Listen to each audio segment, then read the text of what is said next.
Hello everyone, welcome to one more me vlog. మళ్ళీ కిచెన్లో ఉన్నది ఏంటి అనేసి అనుకుంటుందా, ఒక రెసిపీ అయితే చేస్తున్నాం రండి.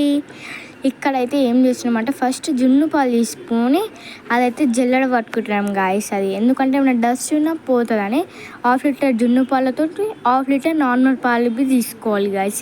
ఇక్కడ నార్మల్ పాలు బి జల్లెడ పట్టేసుకొని మళ్ళీ 1/2 కేజీ ఇప్పుడు అది దంచుకొని పెట్టుకున్నాము. ఇలాచి 1/2 కేజీ బెల్లం గిట్లా సేమ్ జల్లెడ పట్టుకోవాలి. బెల్లంలో అయితే చెత్త ఉంటుంది గాయస్.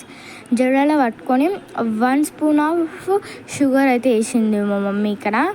నెక్స్ట్ ఇలాచి పౌడర్ 1 స్పూన్, ఇంకా పెప్పర్ పౌడర్ 1 స్పూన్ వేసేసింది మా మమ్మీ ఇక్కడ. వేసి మంచిగా మిక్స్ చేసుకోవాలి గ్యాస్. మిక్స్ చేసుకొని ఇప్పుడు మనం స్టీమ్ పెట్టుకోవాలి. అది ఎట్లా అంటే ఒక బౌల్ పెట్టుకొని అందులో వాటర్ పోసుకొని ఇప్పుడు మనం ఏదైతే కలిపి పెట్టుకున్నామో అది డైరెక్ట్ వేసి క్యాప్ అయితే పెట్టేసుకోవాలి గైస్. మళ్ళీ మీదికేనే కుక్కర్ మూత పెట్టేసాలి. మంట అయితే పెట్టేసినాం, 4 విజిల్స్ రావాలి.